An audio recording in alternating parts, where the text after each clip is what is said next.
What's going on, guys? Welcome back to the channel. Here today working on a 2013 Ford Explorer. This is a four-wheel drive Explorer, but I'm going to show you how to replace the front shocks on this car. It should be the same process if you had a front-wheel drive car only, obviously. But I know this is a four-wheel drive, so it shouldn't really matter much. It will matter which shocks you get, obviously. But these shocks are pretty easy to do. You can, if you know what you're doing, you can probably do them in about 30 minutes and you'll be done. So definitely save yourself some money and, you know, try and do this yourself if you can. So my customer has brought me the entire complete loaded strut assembly. This is the driver's side part number. If you wanted to go this route, you can do that. And then this is the passenger side part number. You can go ahead and do that if you want to do that. And these are completely loaded. So what that means is on the car here, you have the entire strut, this big deal here. In those boxes is the exact same thing. So all I'm going to do is remove this whole piece and put it in an entire new piece in its place. I don't have to compress any springs. I don't have to do any of that. So obviously that makes it a lot faster, but those are a lot more expensive. So, you know, you're just going to have to do your research on what you would like to do. Alternatively, you could just buy just the strut itself and that works. All you'll have to do different than I will do is after we get the whole strut off the car, you'll have to compress the springs and remove the top hat and swap this, you know, swap your new strut onto the old spring here. And that's fine. There's nothing wrong with that. Springs don't go bad. So I mean, they'll go bad after years and years and years, but you know, you're perfectly fine to just replace just the strut if that's all you want to do. So obviously you're gonna have the car on jack stands. You're gonna get the wheel off. These are 19mm lug nuts, by the way. And if you just look at what you need to take off, it's very simple. There is an ABS wire here that is attached to the strut, so you can just pull that off like this and let it hang to the side. And then also there's a little clip down here. What I did was, I've already done the other side, so I kind of know what to tell you guys here. There's this little plastic tab here. Just see how you can get a little gap at the bottom down there. Take a screwdriver, flathead screwdriver, go under that and just pry this off, and then that will free the cable from the strut assembly. The only other thing you need to do is to take off this sway bar end link right here, and this here nut is a really big nut. It's a 21mm size. And so all these things are going to be very tight, so you're going to have to do your best. You need a deep socket 21 to get this off. However, what I used was a wrench, and then on the end of this there's a stud here, because you'll sometimes notice if you loosen this up, this whole thing will spin, and you need to hold this piece right here. This little center piece right here is a 10mm. So what I did was use a 21mm wrench, then I use a 10mm socket on here to kind of counter hold this and then loosen this up. So that's probably, you know, the most difficult thing you'll do. And then lastly, you have these bolts here. On this side is a 21mm, and keep in mind this won't spin, so don't try. The bolt inside has spline. It's a splined shaft, so it's literally press fit into this here knuckle. So don't try and spin this. I tried on the other side and I didn't break anything, but it just wouldn't budge. So, and now that I found out how it works, it wasn't never designed to spin. So this side will spin off. This is a 24mm. These are on really tight, so you'll need a breaker bar to get them off, or an impact if you have an impact. And that's pretty much it. So these two bolts, the sway bar end link, remove this ABS, and then lastly up top you'll have these 4 mounting bolts up here. These are all 15mm. You can use a deep socket, you know, like deep socket like that will work. On the back you can't really get a deep socket in there because this cowling's in the way. So what I had resorted to doing was using a shallow socket worked for me. Or you can even use just a good old wrench like this, just like that, and I just break that loose like that, and you can just use a wrench and that's fine, whatever works for you, but it's 15. So let me go ahead and get started removing this stuff, and I'll see you guys in a minute.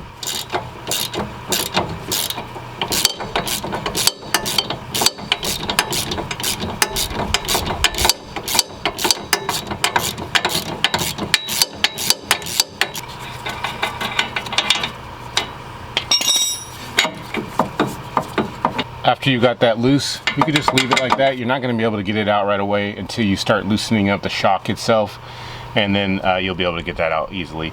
So I already moved the cable here. I'm going to disconnect this little clip down here on the bottom, and then I'll go ahead and loosen up these bigger bolts right here.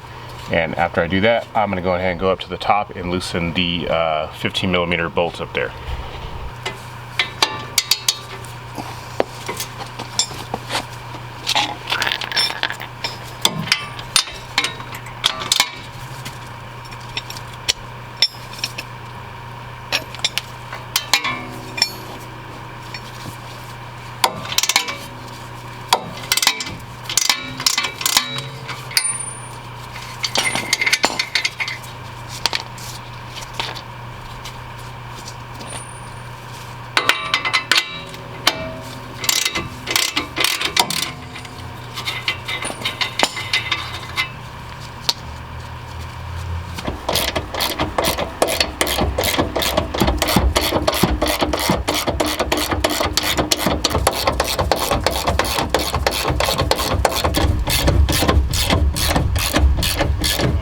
Got the bolts on up top loosened. I did not remove them completely, because if you move them completely, all this is going to fall down.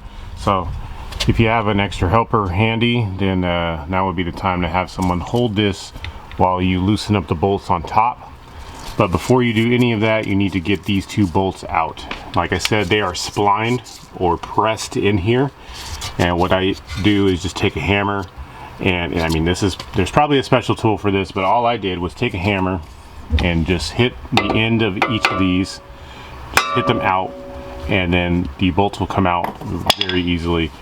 And then obviously when you go to reinstall them, the nut, when you tighten the nut, it'll pull this spline side back into the upright here, and everything will be good to go. So I'm going to go ahead and hit these out with the hammer now, and then go ahead and remove this whole strut assembly.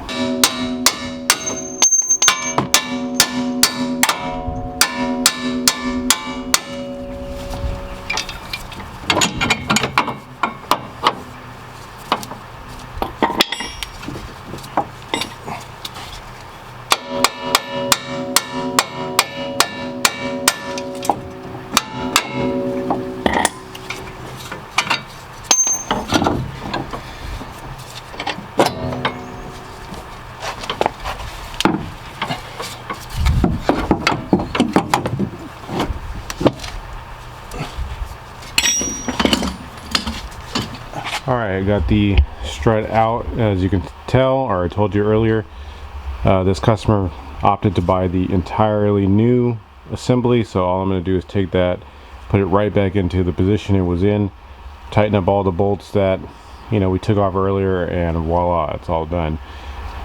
I did say alternatively, if you're going to replace just the strut here, you will need to buy a spring compressor or rent one, and you will need to compress this side of the spring and the other side of the spring, and then on top there's a nut right there that you'll need to loosen and remove. And then after you do that, this whole strut assembly here, or the top hat here, excuse me, the strut mount right here, you can take off, and then you'll be able to pull the whole strut out of the spring, then reinstall your new strut into the spring, put the top hat back on, tighten that bolt on the top, and then reinstall everything. So it's just a little extra steps you have to do if you don't buy the complete assembly, but either way works just fine. So let's go on ahead and get this new one back into the car now.